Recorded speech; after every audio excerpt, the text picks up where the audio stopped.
ልጄን ሳገኛት እርቃኗን ነበረች። የሚይዘው የምሆነው ጠፍቶኛል። የለበስኩትን ኮት አውልቄ ሸፋፍኜ ወሰድኳት። የ15 ዓመት ልጁ የተደፈረችበት አባት። ልጄን ሳገኛት እርቃኗን ነበረች። የሚይዘው የምጨብጠው የምሆነው ጠፍቶኛል። ቀና ብላ ልታየኝ አልቻለችም። እኔን አባቷን እንኳን ለማየት አፈረች። የለበስኩትን ኮት አውልቄ ሸፋፍኜ ወሰድኳት። ምን አደርጋለሁ? ያንን ከማድረግ ውጪ ምን አማራጭ አለኝ? ይህን ያለው አንድ ምስኪን የሚወዳትና የሚሳሳላት ሕፃን ልጁ የተደፈረችበት አርሶ አደር አባት ነው። ትናንት ምሽት ፍጹም የሚያንገበግብ ፍጹም የሚያቃጥል ከእንቅልፍ ያኳረፈኝን ታሪክ ሰማሁ። የዛሬ 3 ዓመት ገደማ አንዲት የ15 ዓመት ሕፃን መደፈሯን እና ወላጅ አባቷ ፍትህን ፍለጋ እየተንከራተትኩ ነው፣ አግዙኝ፣ እንደነርሱ ደና ዘመድ የለኝም፣ ስለ እውነት የሚገደው ሁሉ ከጎኔ ይቁም፣ ከአቅምም ከፍትህም ከእውነትም እንደጎደልኩ አልቅር፣ እባካችሁኝ አግዙኝ የሚል ስቃይ፣ እልህና ድካም እኩል በኩል የሚታዩበት ዜና። በሲዳማ ክልል ምስራቃዊ ሲዳማ ዞን ዴኤላ ወረዳ የ15 ዓመቷ ሕፃን ደጉ አካባቢያቸው ላይ ያለ ለቅሶ ቤት ለማጽናናት ባመሸችበት ሌሊት አበበ ክፍሌ የተባለ ወደል ጎረምሳ በሶስት ጓደኞቹ ገዛ አፍኖ ወስዷት ጭካኔ በተሞላበት መልኩ አስገድዶ ደፍሯታል።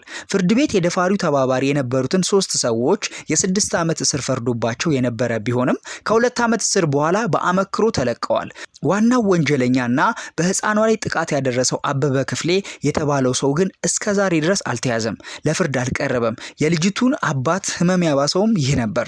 ፖሊስ የህፃን ልጁ ደፋሪ ማግኘት አልቻልኩም ይላቸዋል። የአካባቢው ሽማግሌ ነገሩን በሽምግልና ካልፈታን ይሉታል።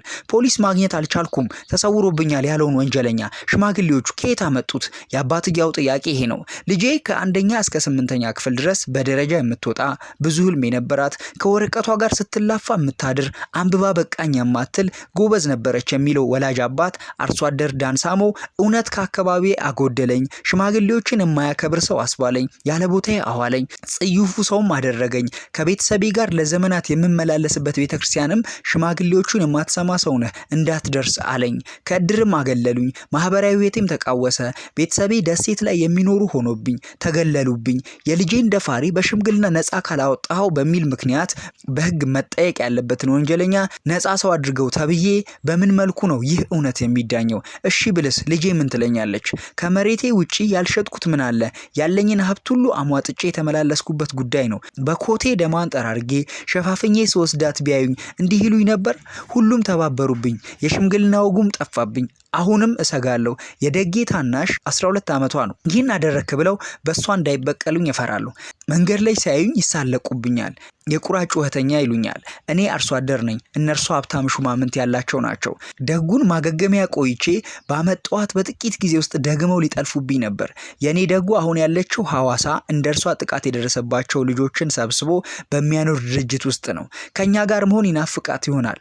አቅም የለኝም። ስለ እውነት ብላችሁ ከጎኔ ቁሙ። የደጉ አባትን ጭንቀት የሰማችሁ ወገኖች ሁሉ እባካችሁን ድምጽ ሁኑት። ፍትህ ለደጉ በሉለት። ወንጀለኛው ተገቢውን ቅጣት እስኪያገኝ ድረስ ተጋግዘን እንጩህ። መልእክቴን ሼር በማድረግ እንድታግዙኝ እኔም እጠይቃችኋለሁ።